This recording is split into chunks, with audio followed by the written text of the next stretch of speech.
కాలంలో ఎంత రోజుల్లో అర్జెంటులో వైకుంఠాన్ని చూపిస్తాడు అని చెప్తారు. అదేంటి తర్వాత దాన్ని ఆయన ఇచ్చారని మార్చారు. అది ఇప్పుడు ఈ సత్యనారాయణ గారు చెప్పింది ఏంటంటే అర్జెంట్లో ఆరోగ్యం చూపించారు.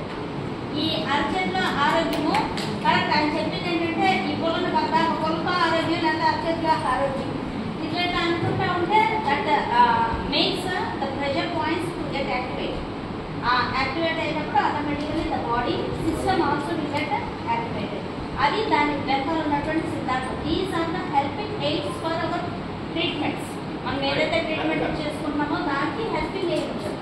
ఆ హెల్పింగ్ ఎయిడ్ వల్ల ఏమవుతుందంటే we can get some additional benefit to our treatment. కాబట్టి దీన్ని మనము రెగ్యులర్గా ప్రాక్టీస్ చేస్తూ ఉండాలి. లేదా ఆయన వాళ్ళు వచ్చి చెప్పి వెళ్ళిపోయారు మళ్ళీ రేపు లేకపోతే 4 రోజులు చేసుకుంటారు మర్చిపోవడం కాదు. ఈ రోజు మాకు ఇచ్చేస్తారంటే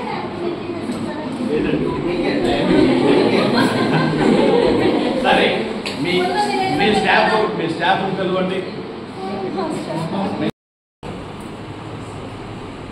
సాధారణంగా 12 నుంచి 15 శ్వాసలు తీసుకునే వ్యక్తి 100 సంవత్సరాలు బతుకుతాడు. 3 నుంచి 5 శ్వాసలు తీసుకునే తాబేలు 500 years. ఇప్పుడు మనం 3 శ్వాసలు తీసుకున్నాం. ఎంత టైం అయిందో తెలుసా? సుమారు ½ minute. అంటే మనం ఎన్ని శ్వాసలు తగ్గించాం? నిమిషానికి 6 శ్వాసలు. అదే ఆ హిమాలయాల్లో ఉన్న ఆ యోగులు నిమిషానికి 2 నిమిషాలకు ఒకటి లాగా శ్వాసలు తీసుకునేలాగా మారి వాళ్ళ ఆయుష్ని పెంచుకోగలరు.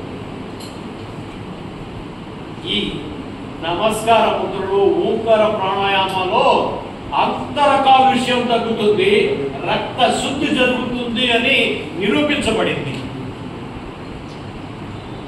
అలాగే ఈ ఓంకార ఉచ్చారణ ద్వారా మూలాధార, స్వధిష్టాన, మణిపూరక, అనాహత చక్రాలు మొదటి 3 parts నోటితో అంటామే ఓం అని.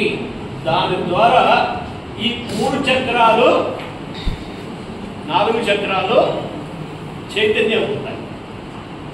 తర్వాత అన్నప్పుడు విశుద్ధ ఆజ్ఞ సహస్రాల చక్రాలు చైతన్యమై శక్తివంతమవుతాయి. ఆ అపరిమితమైన శక్తి ఊపిరితిత్తు యొక్క లాంగివిటీ పెరిగి కెపాసిటీ పెరిగి ఊపిరితిత్తుల ద్వారా ఉత్పన్నమయ్యే శక్తి పెరిగిపోతుంది. ఇప్పుడు అర్థమైందా దీని సంగతి? నమస్కారం ముద్రపోడు కష్టమే ఉందా అంటే లేదు.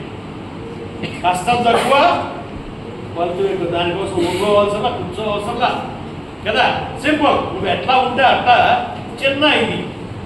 దీని సంగతి తర్వాత ఇది ఒకటి పెట్టమన్నాను కదా, ఈ సంగతి ఓకే. ఇది